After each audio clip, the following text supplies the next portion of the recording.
Chuck Zlatkin is with us. Speaking of revolutions, the Postal Workers Union has drawn the ire of the Republican Party because, God forbid, they're the second largest employer in the country and they are unionized. We can't have that many unionized workers running around loose. It's a terrible, terrible thing from the Republican point of view. And so they passed this poison pill legislation a few years back saying that the Postal Service must fund the health benefits of retirees 75 years from now, people who haven't even been born yet, which makes absolutely no sense. And the proof that it makes no sense is no other business, no other government agency in the world, to the best of my knowledge, certainly not in the United States, has been asked to do this. And, of course, it's killing the post office financially. And the union is pushing back, and some legislators are pushing back. Chuck Zlatkin is with us. He's the legislative and political director of the New York area Metro Area Postal Union, a member of the American Postal Workers Union, which is APWU, and thus apwu.org. The website, the New York Metro version is nymetro.org. And Chuck Zlatkin, his Twitter is at Chuck, Zlatkin. Chuck, welcome to the program. Thank you, Tom. Thanks for having me back on. So give us an update. How are things going? Well, I guess there are positive things and there are negative things. Let's go with the positive. First of all, the Stephen Lynch bill, H.R. 1351, that would basically solve the problems, the manufactured financial crisis of the Postal Service, is now up to 215 co-sponsors, 3 away from the magic number. Wow. 218 is the majority, and at that point, any of the co-sponsors can put in a petition for discharge, which means it can force the legislation to the floor and circumvent the chair of the House Oversight and Government Committee, Darrell Issa.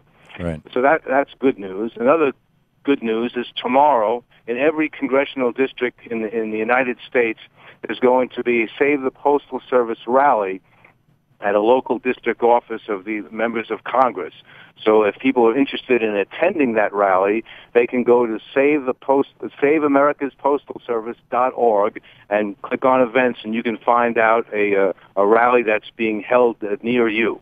So those are good things that are taking place. Great. And then thanks to you, Tom, because the first time you spoke to me, I think there were 193 co-sponsors, and I think what you've been able to do to get the story out has been a big help in our fight.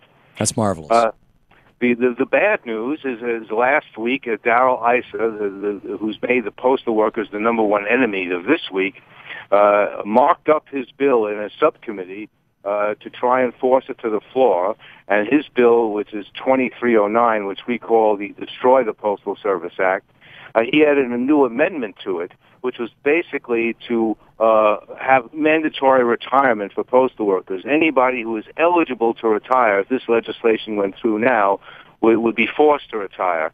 And there are many postal workers who are eligible to retire but not able to retire at this point. Because retirement means a reduction in income.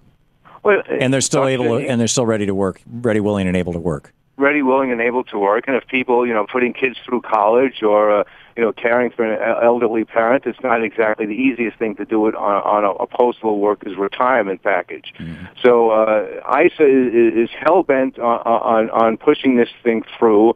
And what we need to do is show that the postal service is something that people want because it's something they're entitled to have, and it serves a purpose. As we've mentioned before, the people most dependent upon the postal service are the elderly, the disabled, poor, and small business owners who can't afford alternatives. Those are the people who need the postal service, but every American is entitled to universal service, and that's what we're fighting for. Because as postal workers, we know if there's service to the people, there'll be jobs for us. This isn't some kind of welfare situation for postal workers. We do a job that's necessary, and that we're out there working for people. That's why we're the highest rated every year in polls government employee that's trusted most by the American people, because we're out there every day working for them. Right. So we're hoping that we're turning the tide, that we'll be able to show that not only there is a need for the Postal Service, but this was a manufactured crisis to do the Postal Service to create a situation where it would be privatized and the unions would be broken. Right, and if it's privatized, A, they get the unions out of there, and B, the check that you get in the mail every month from whatever source it may be, whether it's your dividend check or your Social Security check, might be delivered by a guy who moonlights at the pizza shop and last year was in jail for mail theft.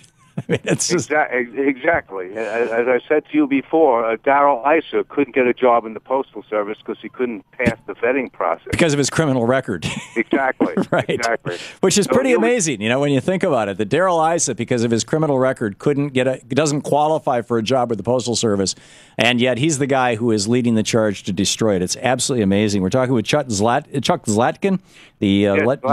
Say that again? Zlatkin, yes. Zlatkin. And at Chuck Zlatkin, Zlatkin, Twitter account, but more to the point, the website that you mentioned, I don't have written down here. Tell me again so that all of our listeners can catch it, and so also that Sue and Louise can write it down, and we can get it in our newsletter and push it out to all our subscribers tonight. All right. It's Save America's, that's plural, America's postalservice.org.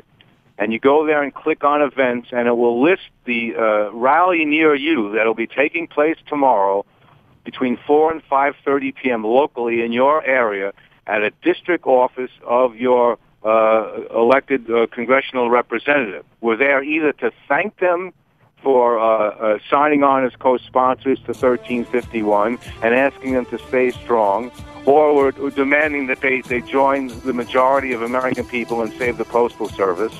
And also to the 24 Republicans who are co-sponsors, we're asking them to stay strong, that they're representing their constituents who need the Postal Service, and not to be intimidated into pulling off being a co-sponsor as we get closer.